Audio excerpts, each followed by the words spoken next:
돈을 끌어당기는 인간관계 공식 부자들은 절대 이런 행동을 하지 않는다. 인간관계가 돈을 결정한다. 우리는 흔히 돈을 벌려면 열심히 일해야 한다라고 생각합니다. 하지만 현실을 보면 열심히 일해도 돈을 모으지 못하는 사람이 많습니다. 반대로 특별한 기술이 없어도 심지어 같은 월급을 받으면서도 돈을 끌어당기는 사람들이 있습니다. 같은 월급을 받아도 한 명은 투자 기회를 얻고 다른 한 명은 소비만 합니다. 같은 직장을 다녀도 한 명은 승진하고 다른 한 명은 제자리 걸음입니다. 같은 환경에서 자라나도 한 명은 부자가 되고 다른 한 명은 가난하게 삽니다. 이 차이는 어디에서 오는 걸까요? 그것은 바로 인간관계에서 시작됩니다. 부자들은 인간관계를 통해 돈을 벌 기회를 얻습니다. 부자들은 절대 돈을 잃는 행동을 하지 않습니다. 부자들은 돈이 들어오는 인간관계 공식이 있다는 걸 알고 있습니다. 그리고 이 원칙을 실천한 사람들이 어떻게 부자가 되었는지 실제 사례를 통해 이야기해 보겠습니다. 오늘 이야기할 내용을 끝까지 들으면 당신도 돈이 따라오는 인간관계를 만들 수 있습니다. 1. 부자들은 돈을 잃게 만드는 인간관계를 정리한다. 사례 1. 늘 돈이 부족했던 남자의 변화. 김철수 가명 씨는 30대 직장인입니다. 그는 월급이 나오는 순간부터 돈이 사라지는 기분이었습니다. 친구들과 술자리 비용 지출, 남들보다 좋은 차를 타기 위한 할부금, SNS에서 본 유행템을 사기 위한 카드 사용. 그는 늘 돈이 부족했고 한 달이 끝나면 통장에 남은 돈이 없었습니다. 그런데 그는 문득 이런 생각이 들었습니다. 나는 내 돈을 어디에 쓰고 있지? 왜 나는 늘 돈이 부족할까? 그는 자신의 소비 패턴을 점검해 보았습니다. 놀랍게도 그의 지출 중 70%가 인간관계 때문이었습니다. 친구들과의 술자리에서 쓴 돈, 친구들에게 잘 보이려고 산 명품, 모임에서 빠지지 않기 위해 한 여행 경비. 그는 깨달았습니다. 나는 돈을 버는 관계가 아니라 돈을 쓰는 관계만 맺고 있었구나.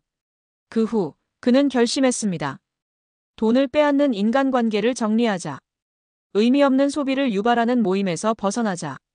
그가 바꾼 것은 단 하나, 돈을 쓰게 만드는 인간관계를 정리한 것입니다. 그 결과 1년 만에 그의 통장 잔고는 0원이 아닌 1억 원이 되어 있었습니다.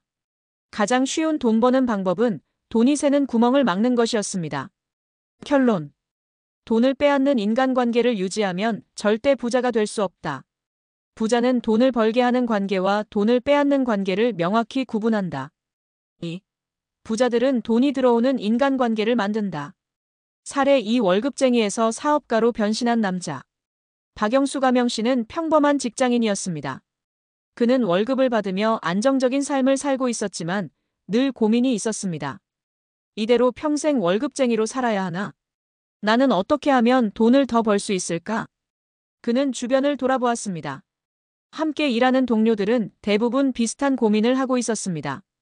회사가 나를 승진시켜 주길 바란다. 돈을 벌기보다는 어떻게 아끼고 절약할까 고민한다. 퇴근 후에는 그냥 쉬거나 소비만 한다. 그는 깨달았습니다. 나는 돈을 벌 줄 아는 사람들과 어울려야겠다. 그 후 그는 투자 모임, 창업 세미나, 경제 포럼에 참석하기 시작했습니다. 처음엔 어색했지만 점점 부자 마인드를 가진 사람들과 어울리면서 사고방식이 바뀌었습니다. 그들은 돈을 어떻게 벌고 어떻게 불릴지 이야기했습니다. 그들은 자산을 만들고 네트워크를 활용하는 법을 공유했습니다. 그들은 부자가 되는 길을 이미 알고 있었고 함께 성장할 파트너를 찾고 있었습니다. 몇 년 후 그는 직장을 그만두고 부동산 투자와 온라인 사업을 시작했습니다.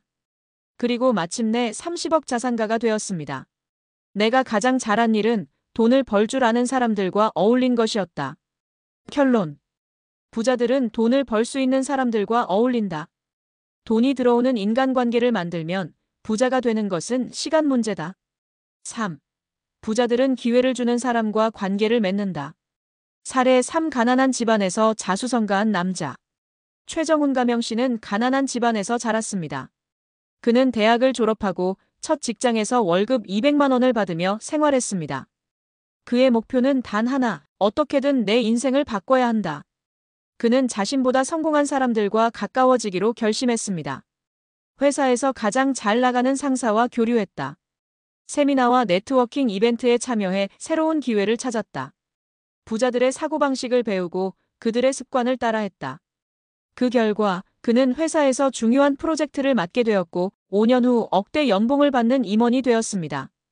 부자는 기회를 주는 사람들과 관계를 맺고 가난한 사람들은 기회를 흘려보낸다.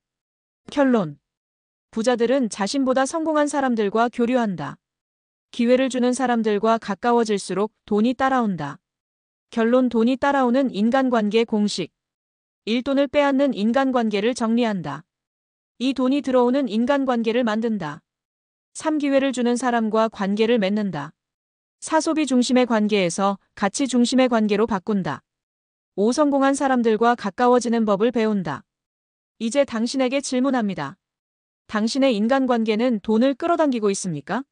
아니면 돈을 잃게 하고 있습니까? 부자가 되는 것은 돈이 많아서가 아닙니다. 돈을 끌어당기는 인간관계를 만드는 것부터 시작입니다. 오늘부터라도 당신의 인간관계를 점검해 보세요. 그 변화가 당신을 부자로 만들어줄지도 모릅니다.